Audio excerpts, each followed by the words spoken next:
আমার জীবনের খুব একটা বিখ্যাত গজল আপনাদের সম্মুখে তুলে ধরবো। এটাও একটা ঘটনামূলক গজল, আপনারা অনেকে শুনেছেন অনেকে শোনেন ইউটিউবে।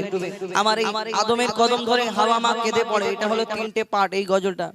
আর 1 নম্বর হলো আদমের কদম ধরে হাওয়া মা কেঁদে পড়ে, গন্ধম খেয়েছি বলে দিল খোদা জুদা করে। মানে জান্নাতের মধ্যে গন্ধম খাবার কারণে তানাদের জান্নাতে রাখলেন না, দুনিয়ার মধ্যে পাঠালেন এবং তানাদের মিলন হলো পৃথিবীতে কম বেশি 300 বছর সিজদা করলেন।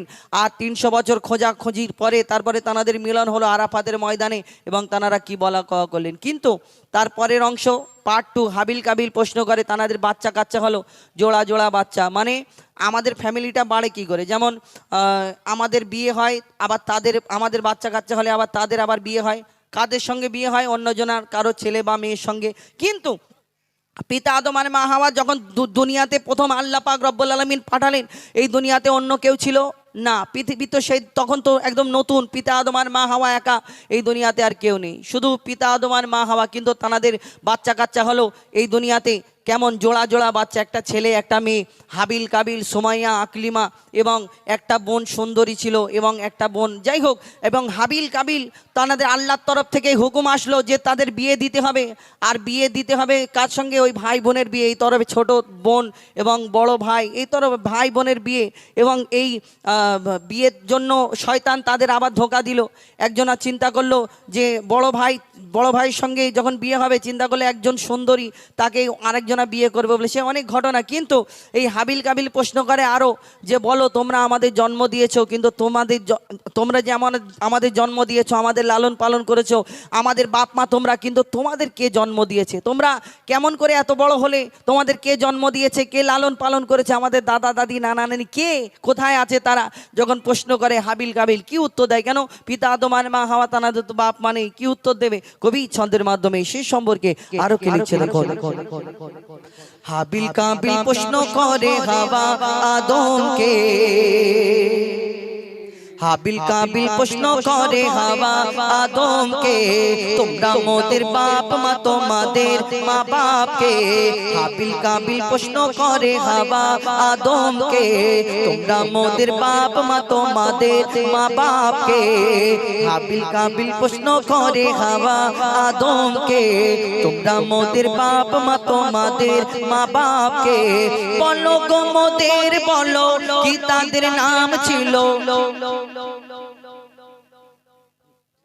হাবিল কাবিল প্রশ্ন করে হাওয়া আদমকে, তোমরা মোদের বাপ মা তোমাদের মা বাপকে। বলো গো মোদের, বলো কি তাদের নাম ছিল? বলো গো মোদের, বলো কি তাদের নাম ছিল? মোদের দাদা দাদি নানা নানি আছে কোথায়? প্রশ্ন শুনে আদম হাওয়া হলো অবাক গো। হাবিল কাবিলকে তারা কি দেবে জবাব গো? দুজনে আল্লাহ বলে সিজদাতে যায় চলে, দুজনে আল্লাহ বলে সিজদাতে যায় চলে। বলে মাসুম ছেলে মোদের কাছে একই জানতে চাই। হাবিল কাবিল প্রশ্ন করে হাওয়া আদমকে, তোমরা মোদের বাপ মা তোমাদের মা বাপকে। কি উত্তর দেয় পিতা আদম মা হাওয়া তাদের বাপ মানে? কি উত্তর দেবে? কবি ছন্দের মাধ্যমে আরো কি লিখছে দেখো। ওই বলছে আদম শোন তোরা শোন, মানব জাতির মাঝে সৃষ্টি আমি প্রথম।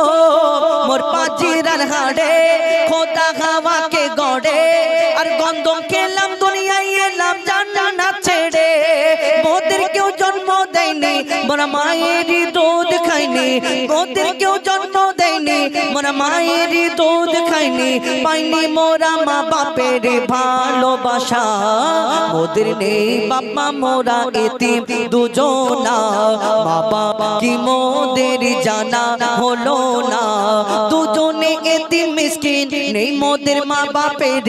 দুজনে এতিম মিসকিন নেই মোদের মা বাপের। তাই মানব জাতির পিতা মাতা মোরা দুজনা। হাবিল কাবিল প্রশ্ন করে হাওয়া আদমকে, তোমরা মোদের বাপ মা তোমাদের মা বাপকে।